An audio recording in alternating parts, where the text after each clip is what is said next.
Hi, I'm Alex Lamb, author of the Roboteer science fiction novels, and welcome to Secrets of the Universe once again, ladies and gents. The exciting video series in which I attempt to babble about a great many things, and in doing so, hopefully improve somebody's knowledge, my own if nobody else's. Hooray! What would I like to talk about today? Today I would like to talk about something called self-organized criticality. I love this thing. This is one of my favourite things. It's a result that came out of complex systems research. So what is it? Well, self-organized criticality, that's a physicsy kind of expression. What it means is that it's a system that organizes itself to the point at which it's always on the edge of being critical. In other words, of having some kind of a big event happen to it. So an example of this is, let us take a pile of sand. Well, we start off with a flat sheet of paper with no sand on it, and then we dribble sand through a little spout down onto the pile of sand. And what happens? If you've got an hourglass at home, you can look at this effect yourself. Where basically the pile of sand will build up like this until it reaches some magic angle. And then what happens is, as the beads of sand keep coming down, the pile of sand is going to have little shifts or big shifts. There's going to be some kind of landslides of some sort that happen down the sides of the pile. A lot of the time we'll get very small slides in the shape, and a few times we'll get really big slides. So all of a sudden the whole thing will go and slump some, and then the pile will start building itself back up. So this angle that it's got to, this is a critical angle. You know, this is the criticality that the system has built itself to, and it's organized itself to that state because it just got back there by itself because we were dropping sand on it. Okay, so that's the general idea. That's what it is. Why is it interesting?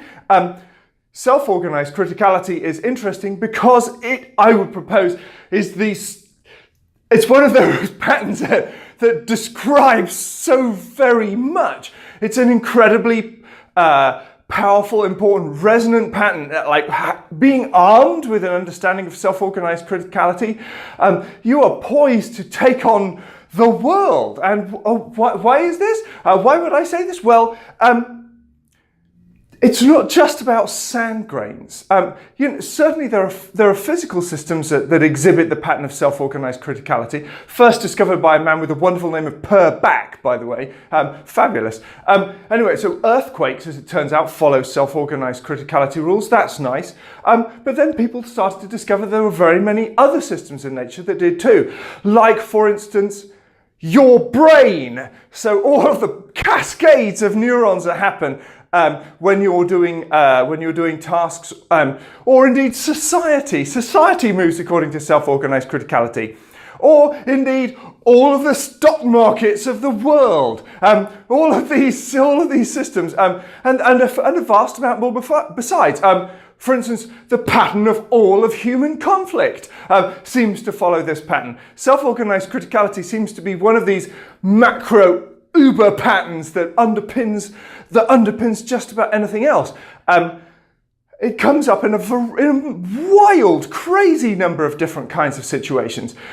So what can we do with this? I mean, how do we study it? Where do we go with the fact that there is this pattern? Well, the first thing is I should say something about how one characterizes it. You can spot self-organized criticality showing up when you get what's called a scale-free distribution of effects. So for instance, anytime you have a lot of very small events, and then a few, some slightly, quite a lot of slightly bigger events, but then a very, very few really huge events. That's sort of indicative, if you like, of a scale-free distribution. What happens if you want to be sciencey about it, you can plot these things in log space. So you take the logarithms of the things and you put them on a plot, and then you get a straight line. People run around in science land trying to find scale-free distributions of things. It's terribly exciting. But so, for instance, you can think about human history. There's a large number of people who have been alive, who've done various things, have affected the world in a great number of many ways. We don't particularly remember them. We don't particularly consider them as causal to giant human events. Every now and then, there's somebody who comes along who kicks off an enormous cascade. Hitler, for instance, there's one. But basically what we see is that we have this distribution of, a large number of people don't appear to change the status quo terribly much. Some who change the status quo, a fair old amount, an even smaller amount that have a bigger impact, and so on and so forth. You get the general idea. So scale-free distribution is important. What's really, I think, salient about self-organized criticality is the fact that you can use it to look at and try to understand when cascades will arise. So what I mean here is that let us look at, for instance, political cycles. World War II, Hitler's contribution, he helped precipitate that cascade in a big way. That was one of these moments when society had reached one of these exciting sort of critical peaks and had gone, and the pile had changed shape. So what happened in the wake of World War II is that in the wake of World War II, a whole bunch of things around the world in global society changed, most notably things like wealth inequality. So we had things like, the 1950s and 60s, and we had a subsequent explosion of creativity, relatively level societies, relatively high standard of living for a very large number of people, and also the catalyzation of a large amount of sort of social and political change across the world.